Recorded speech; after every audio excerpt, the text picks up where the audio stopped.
That's why when you see all these niggas out there hit on me in the middle, I'm like, I already know what you want. You don't turn me on. You don't wet my panties. Sorry to say it. I've been through a lot. Like, I need a man that is smart. I need a man that, listen, even if you're from the streets, have that little nerdy side in you. Yeah, and a lot of us love that. I don't know why a lot of these men, little boys and men bodies keep thinking that they could just walk up to a female and think she's just an easy female. Oh, she's been through a hard times. She's been that. Not every female is going to sit here and just give it up that easy, regardless of anything. Just because somebody's had a hard time, somebody's had a rough life, somebody's been through it, doesn't make this female itch, doesn't make this female a hoe, doesn't make this female a thought.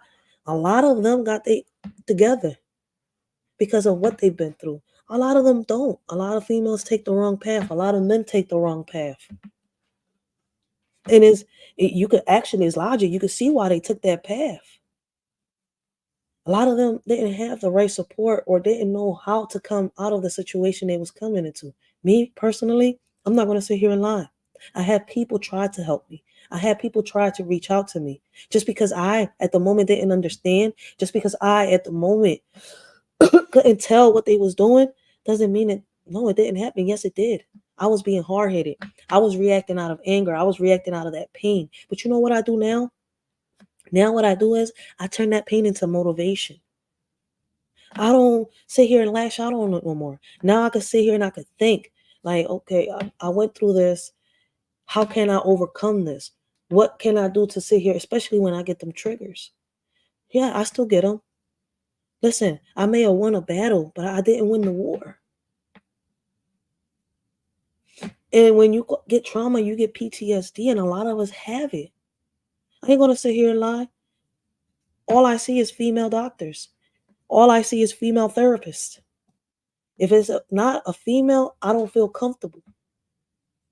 And there's a lot of men, there's a lot of women out there that is like that. Don't listen, man. There's no shame in your game. There's no shame in my game. I'm being real honest and I'm out there with it. Like, look, listen, man. You want to sit here, you want to talk about it, we could talk about it. Like, you see where I'm coming from? Like, I'm not going to sit here and judge you because you went through this. That's not how it should be. When somebody comes up to you and talks about situations like this, you should not bash them. Take the time, listen to them so that you can figure out how you could talk to them. And it's crazy that a lot of people out here are taking, sexual assault, that little teal ribbon, as a game. That's not a game. Stop joking around with it. Stop playing with it because there's people out here that are actually going through it. I hear the stories out here. And I can sit here and I'm like, damn, I can relate to a lot of them. We could sit here and we could talk about a lot of things. Why can't we just cut it down the middle? Right is right, wrong is wrong. That's it. As simple as that. But a lot of people don't want to. Y'all is tips for survivors and stuff like that. So I got some videos that I found online of survivors, and they talk on their stories and how they overcome their situation. And like I told y'all, it's not easy. A lot of these people can't do it. What makes y'all think that a little kid is going to do it like this? And for y'all that, that don't understand, listen, a lot of kids that become survivors, even when they hit their 20s, right? And they grow up and they're going through that teenage phase, and then they go through, they go through that stage where they hit like 20, maybe 25, they still vulnerable. Y'all need to realize that they still trying to figure out a lot of stuff. Even the adults that go through it, they go through sexual assault, any type of sexual assault. A lot of them have to sit here and restart their life over again because now they have to adjust to certain things that, they do things differently than they did before. And it's crazy, like it's hard to explain. But I could sit here and to tell you that as a survivor, you can do normal things. You can have a you can have a normal relationship with somebody out here. You can sit here and put that shield down with somebody. No, not with everybody. No, you cannot trust everybody. But there are people out here that do want what's best for you. There are people out here that are willing to sit here and help you. Just because your family screwed you over or just because your friend screwed you over doesn't mean that this person over here is going to do the same thing. And it took me a minute to realize that because I used to, shut the door on everybody's face, come at them, like, yell at them. Like, I used to, listen, man, I was listen, my mouth. This Rachel right here that y'all see is a calm, cool, collected Rachel. That Rachel back in the day, that's that Rachel that y'all don't want to see because y'all hear my mouth sometimes, how it gets. I have a potty mouth sometimes. But I'm outspoken and I'm going to speak my mind. I could accept now that I'm older when I'm wrong. You see what I'm coming? That's a big difference. But I have a mouth that'll sit here and hurt the crap out of somebody. And I've done it by accident, not wanting to. I've done it. There's times I'm not sit here and I'll take that. I didn't mean to, but that's how it came out. That's what happens sometimes. Like, listen, how we react sometimes when, we're treated a certain way, sometimes we can't help it. And a lot of people don't realize that. Best thing I could tell a lot of people is, listen, man, we fight our demons in the same hell in different ways.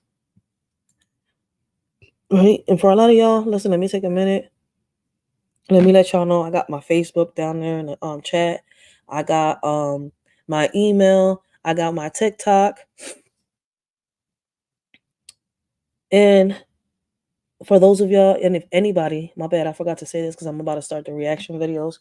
I'm going to do a part 2 and talk on my story a little more. But I don't want to go, I just gave y'all a little bit, a little bit right there when I was young, what, my mom's husband kind of did to me, and stuff like that. And I'm going to be honest with y'all. It took years of therapy for me to sit here and actually understand what I was going through and why I was lashing out the way I was lashing out, why I was treating people the way I was treating them. And to be honest, it took for me to learn how to love myself. Because like I told y'all, for a while, I felt like I was dirty. I felt like I wasn't worth it. I felt like I was used. Like, why would this person do this to me? Why would this person mess my insides up? Why would this person sit here and make me feel the way I felt? Like, it was painful. It hurted. I didn't want it. I didn't like it. I hated it. And now that I'm older, I'm sitting here, I'm like, because I have conversations and I hear it. Like, a lot of these kids ain't no different. Their thoughts ain't no different from mine from when I was younger. They want to react. They want to sit here and they want to do the things that go through their head. Like, I've sat here and I've heard somebody tell me, I wanted to just grab the knife off the table and just whoop, whoop, whoop, whoop, whoop, whoop, whoop. I feel you, man. That's what happens when you're in a nightmare with Freddy. For real. You know how I overcame a lot of that stuff? How I turned that pain into motivation? I started writing poems. When I was going to therapy, I had 2 therapists tell me, write it down. She said, if you don't want to write down exactly what you went through, she said, write a poem. Put your feelings into a poem. And what's crazy is that growing up, a lot of my poems were very gothic. A lot of my poems were very dark. You will read them and you'll be like, is you okay? You want to sit? You want to talk? I'm like, no, I'm good. I got this. Because I was already letting it out in a piece of paper. And that's what I'm starting to do again. When I feel like I'm down, when I'm depressed and stuff like that, I'll sit here, I'll start writing and I'll start writing. And that's how I came up with that poem that I just recently did. Like, I've been hearing a lot of stories about sexual assault in different ways. And I'm sitting here, I'm like, damn, men, women, kids. And I'm like, how can I talk to y'all? How can I speak to y'all when I'm still also trying to figure out a lot on my own? I could speak on my story, and the best thing I could tell you is, listen, man, therapy. Because I had to go through years of therapy. The last time I went to therapy, I was 25 years old. 25. And it's because I stopped going to therapy because I had to start working heavy. I had to start working real hard. I had to start working 2 times more than what I was working before. And imagine you don't have a diploma, you're going through this, you're going through that. And at the same time, you're trying to get help from your mom, but your mom is so focused on this and that that it's like, all right, screw it. I got this. I'm going to show her that I could do it on my own. Yes, I was that kid. You know what? I don't need you for nothing. Watch me. And I did it. Every single thing I said I was going to do, I did it just to prove her wrong, just to show her. Oh, she like, you're going to be just like me. You're going to let your kids go through this. I'm like, no, I'm not. Watch me. And everything I said, I did it. And I proved her wrong. I didn't want to be her. I didn't want to become like her. I wanted to be the complete opposite. I said it over and over when I was young. Yo, I'm going to break the chains. I'm going to be the one that brings the chains of society and be who I'm really meant to be. And it's taken me a minute. Like, yo, I want y'all to understand that we all go through these obstacles and it could be a test. I've been told time after time through them real old heads, through them real OGs out there. And I'm talking about my real old heads. I'm talking about them, them old people as y'all call them. But I'm talking about the ones with the wisdom, the knowledge that been through that been through stuff, that have walked them trenches. The advice that they give you, at times you won't understand it. And they'll sit here and give you a riddle. And you're trying to figure this out, like, you give up on it until you go through some shit and you'll be like, let this old head just riddle me this. And it took me like years to figure it out. Like if I was trying to find out where Waldo is at.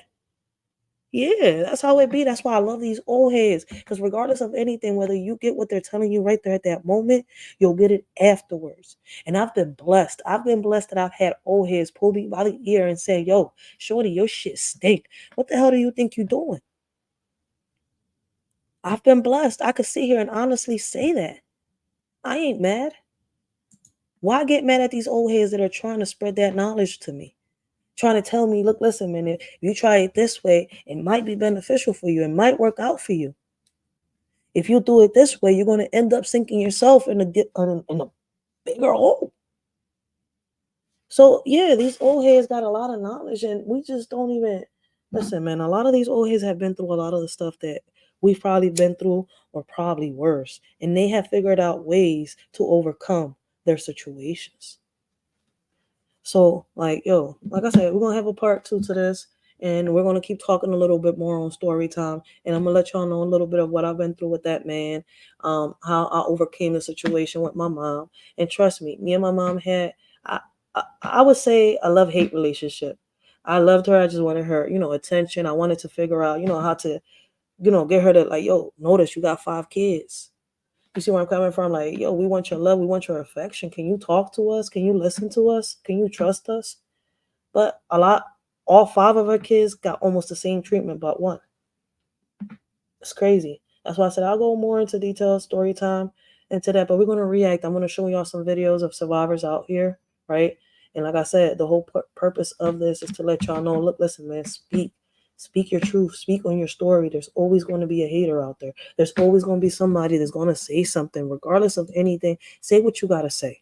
Don't be scared because this person is going to bring you down. They're going to bash you, man. I've been there, done that. You know what it's going to do? Let me tell you what it's going to do. When somebody comes at you, when somebody brings you down, when somebody bashes you, the only thing that's going to do is make you stronger. You as a survivor, you're going to be stronger. That's what's going to happen. You're going to be able to speak on your story the next time, probably a little better, with more heart. Because what they don't realize is, what these people don't realize is that they're nothing more than just bullies when they sit here and they try to bring somebody down that's trying to speak their truth. Like, people don't understand it. Y'all don't know how it is to sit here and, be in a nightmare.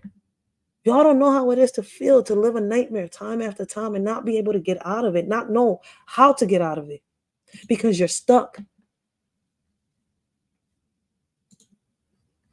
Because you're sitting here and you're fighting yourself. At times, we can be our own worst enemy. Shackled to a bed, life filled with derision. But now I rise, I'm merged against my own fright. No longer bound, I'm ready to face the fight. Growing up. I want y'all to listen. In the shadow of my dreams, I was confined a prisoner of my own mind.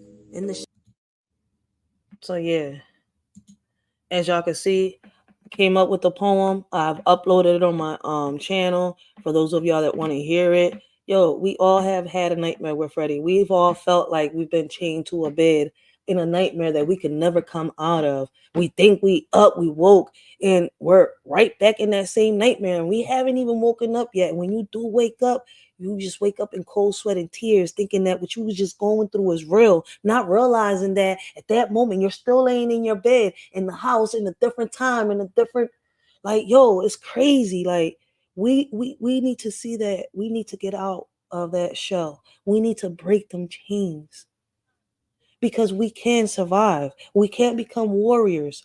We can fight these obstacles that are, in our way. And I see it as, all right, this is a test that was given to us. Why? I yet have not figured out the answer. I'm not God. I've been stopped questioning God a long time ago. Like, whatever it is I'm meant to do, I'm doing it. I'm not where I want to be. I'm where I'm supposed to be. I'm right here. I'm where I'm meant to be. Why? As I go, I will find out. Just as I figured out everything else that has happened to me, around me, and to those that I love. Because what's crazy is throughout time, you do figure out what's going on and what's happening if you take the time to listen, if you take the time to do your research. And all of us can sit here and overcome all these things that we think that we cannot overcome. Y'all, I don't know how many of y'all remember old heads back in the days. They used to say, yo, don't say no. Don't say I can't. Don't. Those words do not belong in your vocabulary. You should not be thinking like that. Get it out get it out your mind. Stop saying that you cannot do this, you cannot do that. You don't know how to do this. You won't be able to do this. Say you can. Say you will. Say you're going to. You'll be able to overcome a lot of these obstacles. And I know a lot of people don't want to hear it, but listen, man, there's people out here that are going through it right now. There are people right now at this moment, at this second, and it's messed up to say it, that are going through a sexual assault. Later on in the news, later on social media, or later on, you're going to hear somebody trying to, speak on their story, speak on their truth, and, try to figure out how they could overcome this situation and ask for advice. And it's happening every day, every second of the hour, every minute of the hour. Like, yo, you hear it. There's a story out there of this happening. Y'all just don't get it. Stop treating everybody like crap, because there's people out there that are speaking because they actually do need somebody to let it out to, and they don't know who. And when they come onto social media, right, a lot of them ain't expecting to, come across people that's going to sit here and treat them like trash or bash them. They're probably in the hopes of, all right, look, listen, man, somebody that'll sit here and give them some advice, probably guide them into, some therapy group, or some anonymous type of listen, you never know. Somebody could sit here and tell them, look, listen, I went through this and this is what I did. You see where I'm coming from? Like, yo, you never know how your story could impact the next person.